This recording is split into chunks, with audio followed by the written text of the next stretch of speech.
this happened a few hours ago. The Supreme Court ruled that Biden's Department of Justice has wrongly prosecuted hundreds of Americans for peacefully protesting on January 6th. Those people have been treated so badly.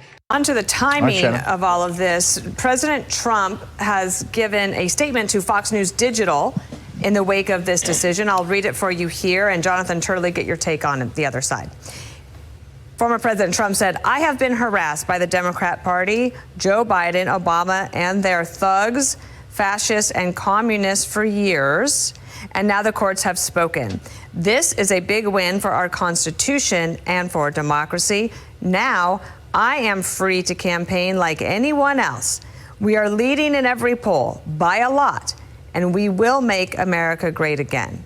So that's his take, although I mentioned earlier, there's another date on the calendar. This is his July 11th sentencing in New York.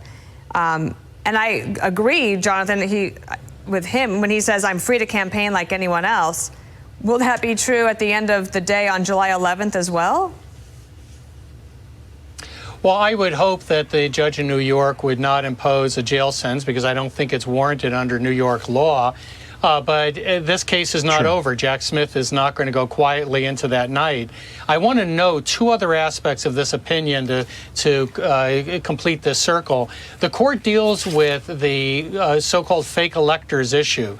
And it says, look, that question in dealing with state officials is not something that we see as falling in within these core areas. And so the district court's going to have to look at those communications to determine to what extent there is this immunity, presumptive or not, that might apply. But then it also talks about President Trump's January 6th speech and all of his tweets. And the language there seems quite favorable towards President Trump, and says that presidents are expected to speak forcibly on issues, that are important to citizens.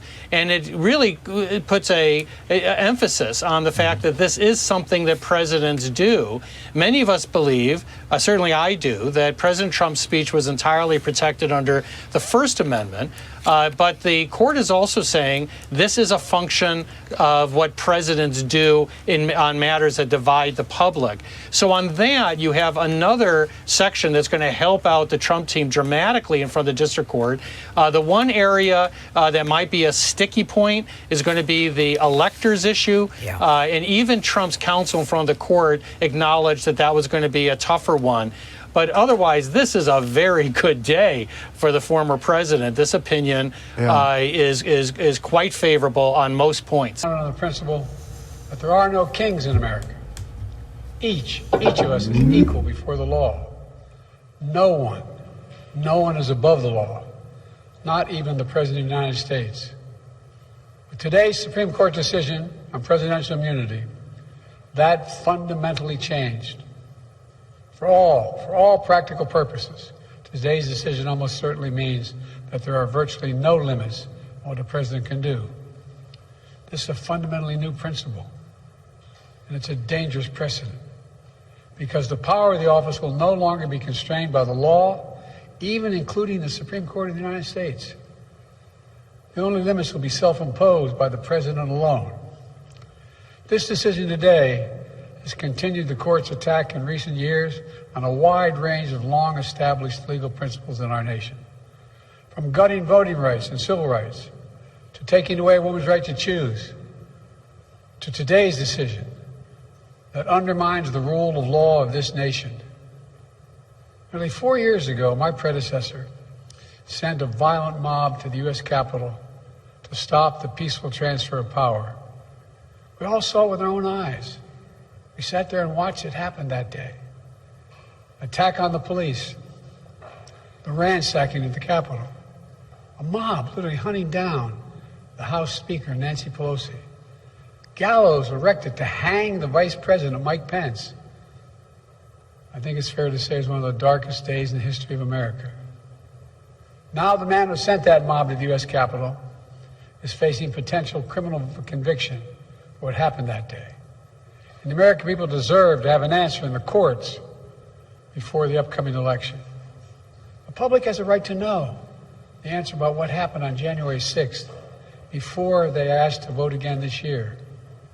Now, because of today's decision, that is highly, highly unlikely. It's a terrible disservice to the people of this nation. So now the American people will have to do what the courts should have been willing to do, but will not. The American people have to render a judgment about Donald Trump's behavior. The American people must decide whether Donald Trump's assault on our democracy on January 6th makes him unfit for public office in the highest office in the land. The American people must decide if Trump's embrace of violence to preserve his power is acceptable.